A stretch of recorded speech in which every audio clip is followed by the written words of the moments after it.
Welcome to another episode of Not Your Average Lives. I am tuning in from Phoenix, Arizona, which is where I am for a business meeting. And I brought my microphone and my equipment for my podcast because I knew I wanted to get one in. I didn't want to skip a Friday. And this one is my monthly Just Friggin Do It episode. And I am excited to talk about something that I have wanted to do and I haven't done for, I think, 3 years. And I just friggin' did it last weekend. And that was a girls' weekend. It was on my list when I originally decided I was going to do these Just Friggin' Do It episodes. And I wrote down, I brainstormed a list and I had to have at least 12 things because it was going to be a year-long series that I was going to do once a month. And one of the things that I really wanted to do, something that really lights me up, is being with my college besties. And I knew that we hadn't done it for a while and I knew I wanted to do it, but we had no plans to do it. And, we all live in a very busy lives, and we let that prevent us from doing things that are important to us. We just let the things in life that are the to-dos take over what really can light us up. And when you get lit up, things come up that inform you on how maybe you should live life differently. And so I think these things that light us up need to be put at the top of our priority list, and we shouldn't keep pushing them away. We shouldn't keep making excuses that we don't have time to do them. So I'm really excited that we made time to do this. One of the reasons we got together was because one of the people booked a flight. And it was so funny because you can spend so much time swirling around in conversation about, oh my gosh, this day or that day or that weekend. Oh, I'm so busy. I've got this thing and that thing. And when you have 4 people and you're all trying to get your schedules coordinated, it can be hard. And so she basically, I think before she got buy-in from all of the people, we just kind of like were hemming around and hawing around the bush on a date. I think we narrowed it down to 2 different weekends at that point, but she went ahead and took the bull by the horns and booked a flight. And that made it concrete. That made it so that we all like, okay, no matter what, we're going to make this happen. So that weekend was last weekend. And I just wanted to share with you about how much that reconnection with those friends meant to me.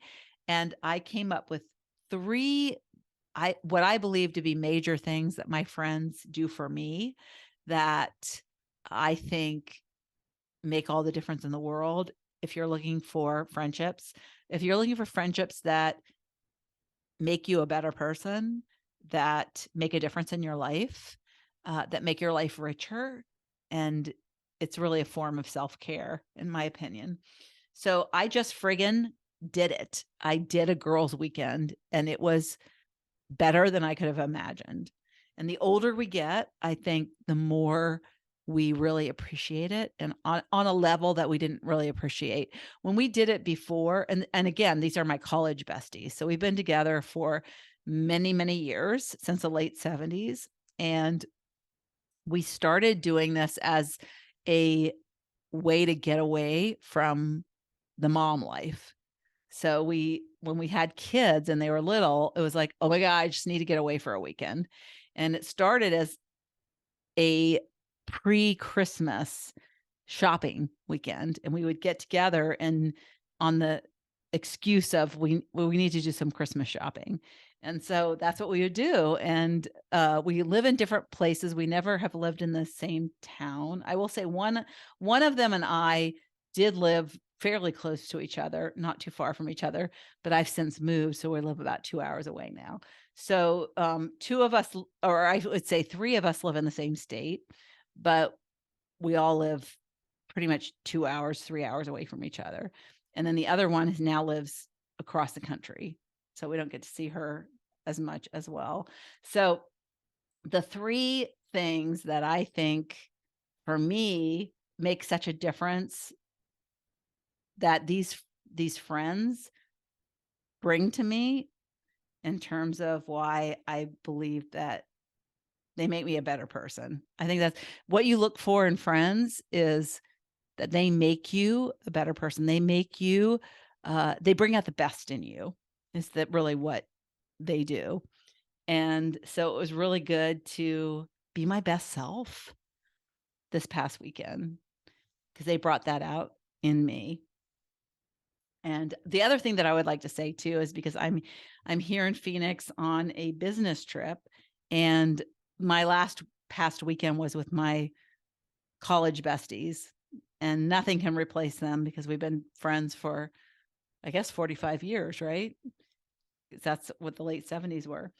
And how long ago that was, hard to believe.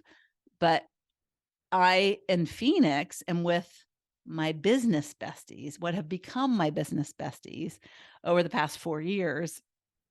So my coach, who I signed up with 4 years ago, and we do periodic in-person retreats, although with the pandemic, we didn't get together for a while. We did get together for the first time in a while last March, and then this is like we got together again this week. So those relationships are so important too, but they're more contemporary. They're not laden with the history that my college roommates are, but they're still important.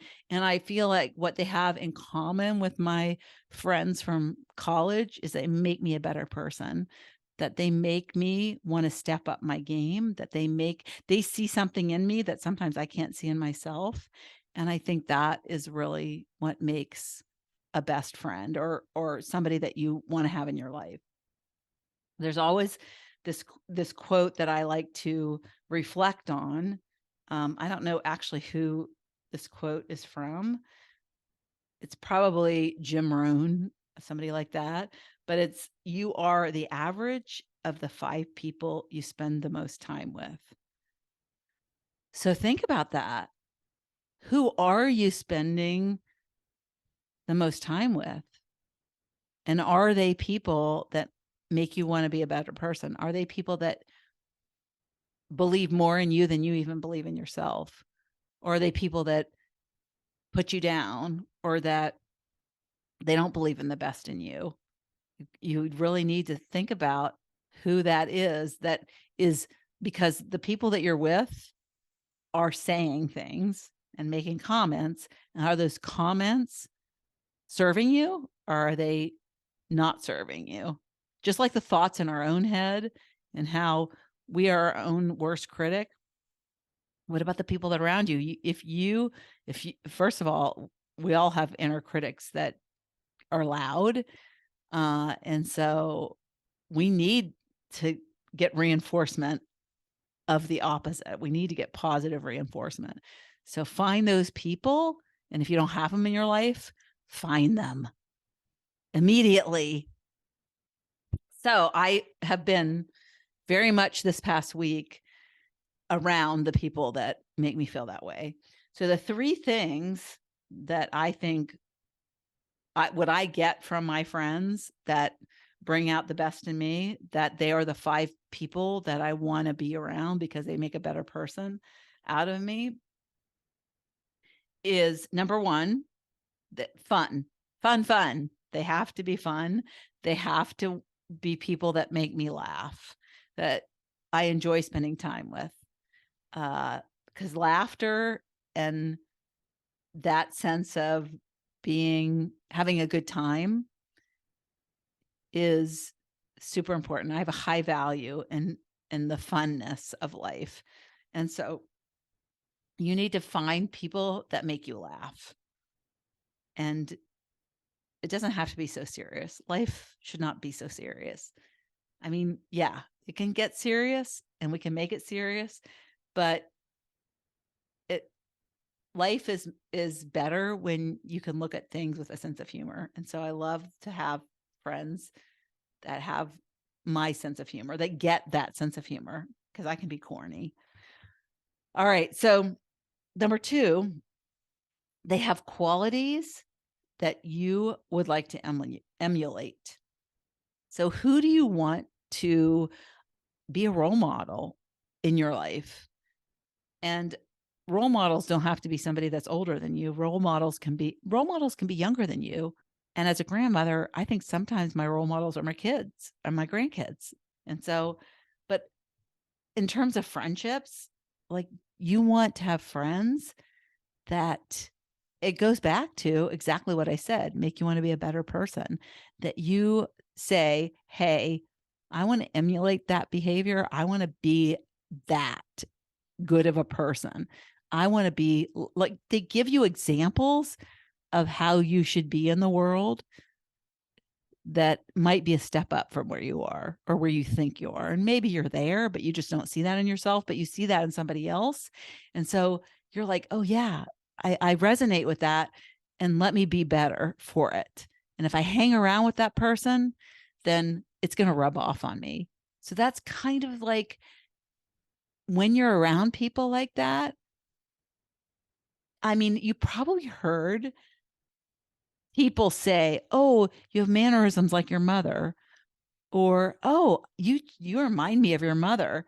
Well, why? Because you've been around her for so long. It's ingrained in you. You talk like her. You show, you're visibly moving your hands like her. My mom was a very much of a hand movement person. She spoke with her hands. What do? I speak with my hands, very much like my mother.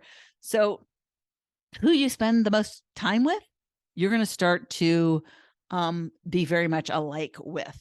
And so find people that you want to emulate, because you will, over time, if you spend enough time with them, start to emulate.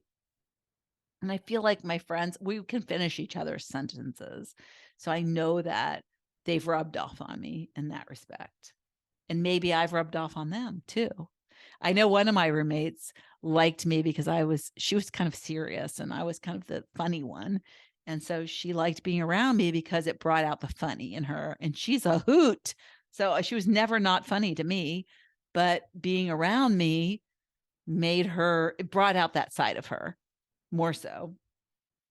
So you want people also, so this is number 3, that you feel they value you. You feel valued by them, that they accept you regardless.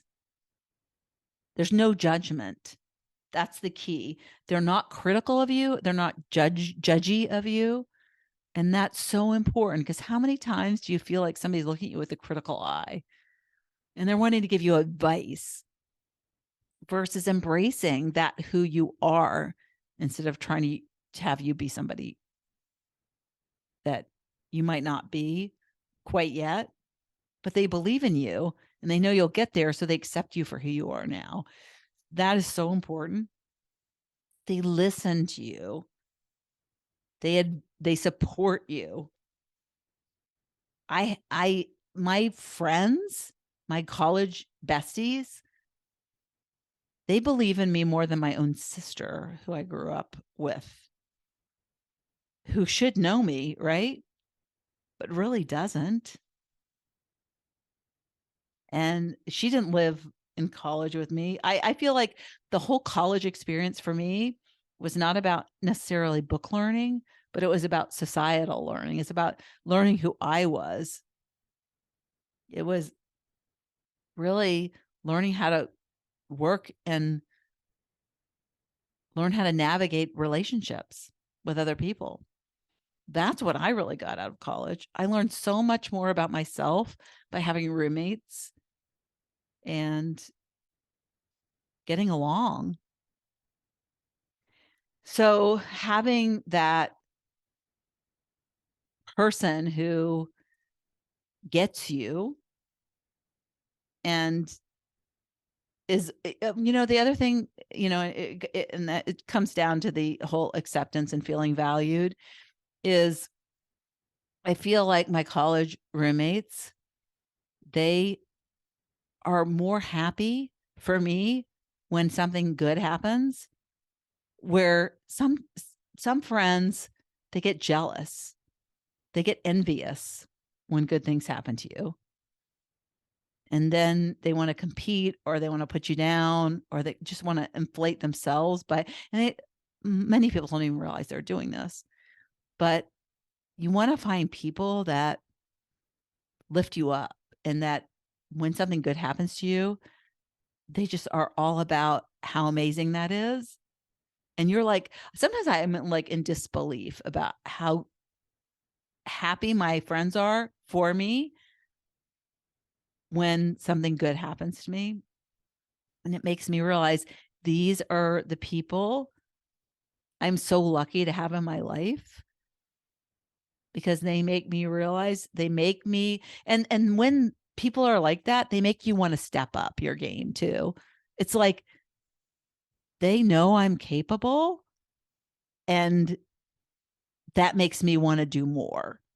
So just the fact that they accept you for who you are and know that you can do all these things that you didn't even know you could do, and then you do them, and they're like celebrating it.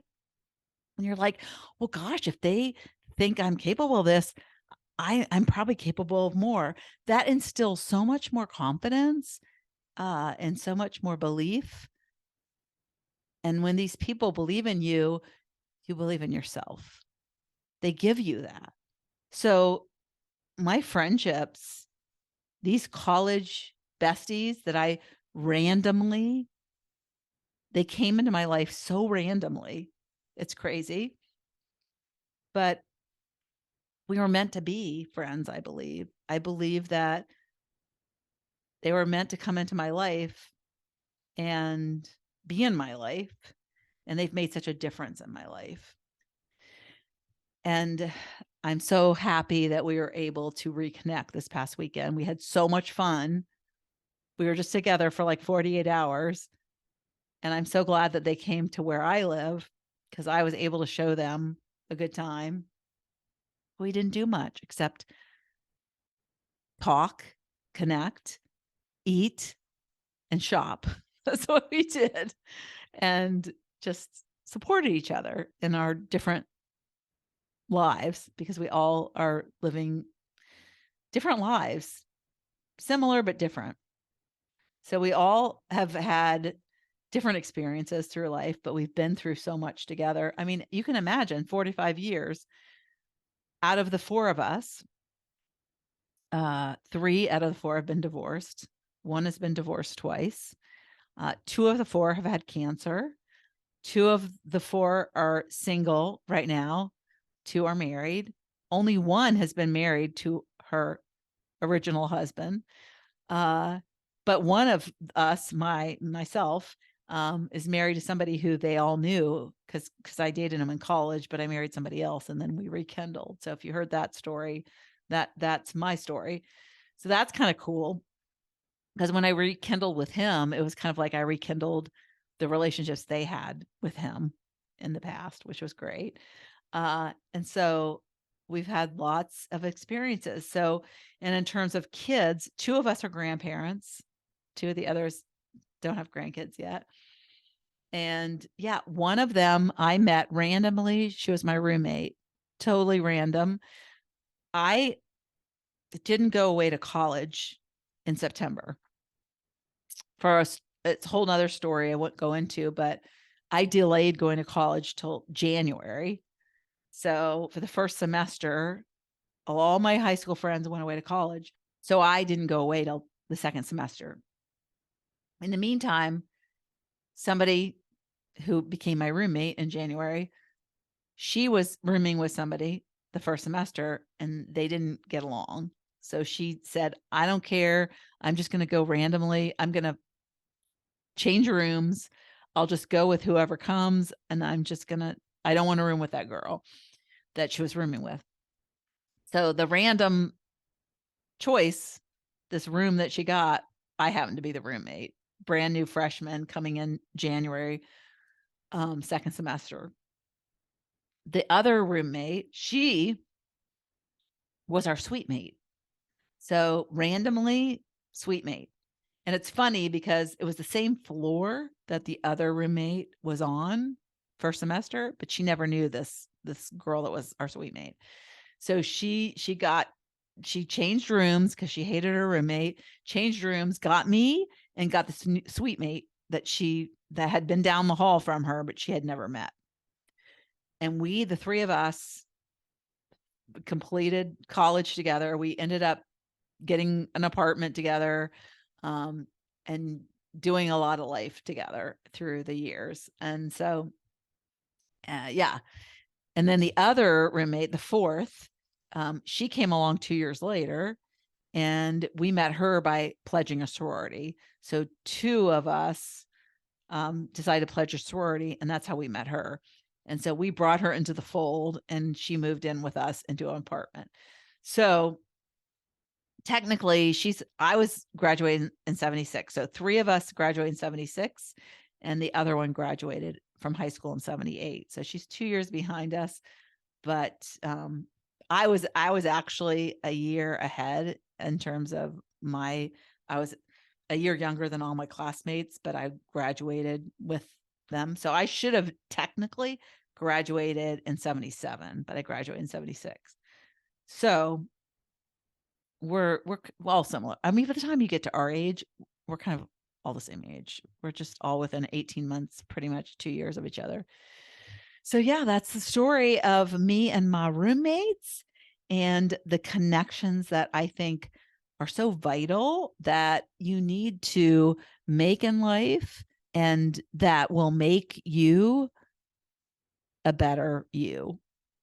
That the people that you associate yourself with, well, you really need to pay attention to that, because they will make you or break you. Put it that way.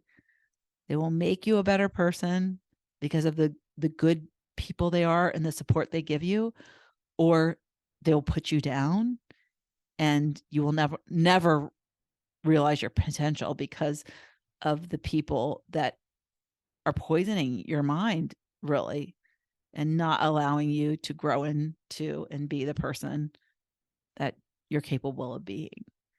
So I wanted to share that, and I wanted to make it my Just Friggin Do It episode, because it's been something I wanted to do. And I put it down last spring as I want to have a girls' weekend, and it wasn't on the calendar, and it happened. We made it happen, and it's done now. And it was so enlightening and so invigorating, and just lit me up in so many ways just to be with them and to have fun with them. So, and now I'm here with my business besties, still associating myself with really amazing people. So always remember to carve time into your schedule to be with those kind of people. It really makes a difference. And so thanks a lot for listening. Ta-ta. Thank you so much for tuning into the Not Your Average Lives podcast. If you haven't yet, make sure to subscribe on iTunes if you have an Apple device. You can find free resources and learn what else I have going on at the moment that might interest you on my website at notyouraverage.grandma.com. You can also find me on Instagram or Facebook at Not Your Average Grandma. If you liked this episode, it would make my heart so happy if you could leave me a 5-star rating. You can also add a review to let me know what you like about this podcast, which will help spread the word about it to others who need a little midlife inspiration. As always, be you, listen to your inner voice, and focus on reigniting that lost spark so you can start living your own Not Your Average life.